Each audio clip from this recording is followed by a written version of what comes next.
Alors coucou Amal, ça fait à plusieurs reprises qu'on te voit agir de façon volontaire et décidée. Qu'est-ce qui t'amène tout d'abord, quel est ton combat? Alors moi mon combat c'est dénoncer l'impunité policière, dénoncer les violences policières. Aujourd'hui on est en plein dedans avec les manifestations qu'il y a pu y avoir concernant la loi El Khomri et ce qu'on a pu constater. Et ça j'en suis très heureuse, très heureuse, pas que des gens se fassent frapper, mais que des gens aient pu filmer des flics en train de tabasser volontairement, sans se cacher, des jeunes lycéens qui manifestent pour leur avenir. Donc voilà, il y a quelques années, quand je disais que ça existait avec le slogan « Urgence, notre police assassine », on me prenait pour une folle. Aujourd'hui, je suis satisfaite qu'il y ait des gens qui aient conscience de ça et qu'aujourd'hui c'est pas... Et qui relaie. Et qui relaie et que c'est pas que nous qui sont concernés, c'est-à-dire que c'est tout le monde. D'accord. Que ce soit les jeunes, les noirs, les arabes, les blancs, les manifestants, tout le monde est concerné par cette question des violences policières. D'accord, alors tu agis avec passion, énergie. As-tu un moteur particulier pour cette énergie, pour ce combat? C'est ton cœur, c'est autre chose? Le moteur, c'est que j'ai perdu mon frère à la suite d'une opération policière. Mon frère a été tué d'une balle dans le dos.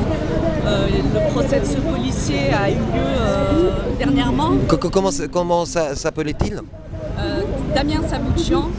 Alors, un petit coucou à toi, hein. T'es quelque part, on le sait, alors on pense encore à toi, voilà. Non, Damien Saboutian, c'est celui qui a tué mon frère. Ah, mais à lui aussi, on pense à lui, We do not forget. Et mon frère s'appelait Amin Bentounsi, donc voilà, on a utilisé son passé, on l'a réduit à son passé de délinquant, sous prétexte qu'il était délinquant, on avait le droit de le tuer d'une balle dans le dos.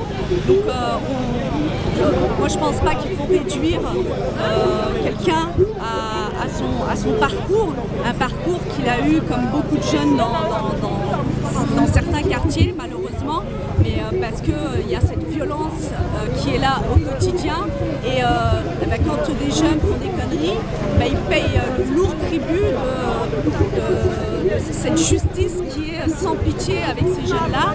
Et quand on voit que des policiers peuvent tuer, quand des policiers peuvent violenter des gens, les tabasser, les massacrer. Là, je viens de rencontrer une nana qui s'appelle Coco qui lutte pour soutenir les migrants, qui a été tabassée, qui sort de 1 mois d'hôpital.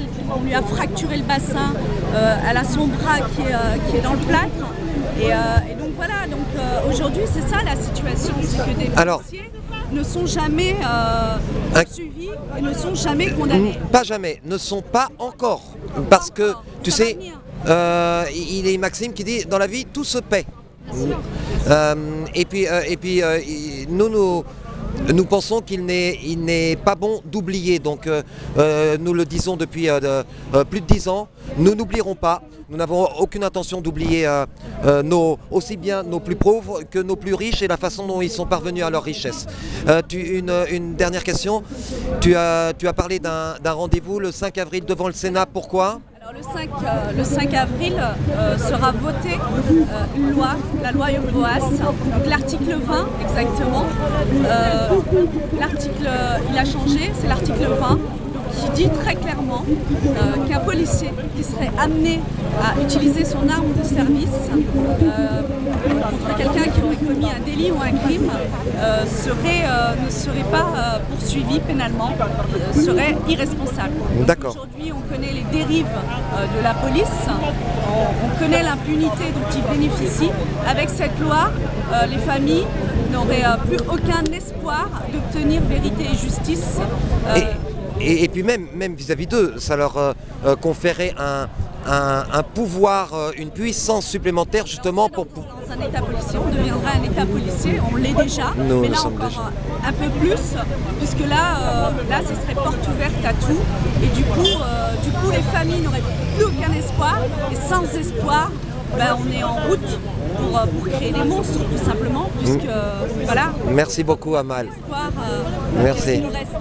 Ah, il nous reste le sourire, regarde, il est magnifique le tien. Merci Amal, merci.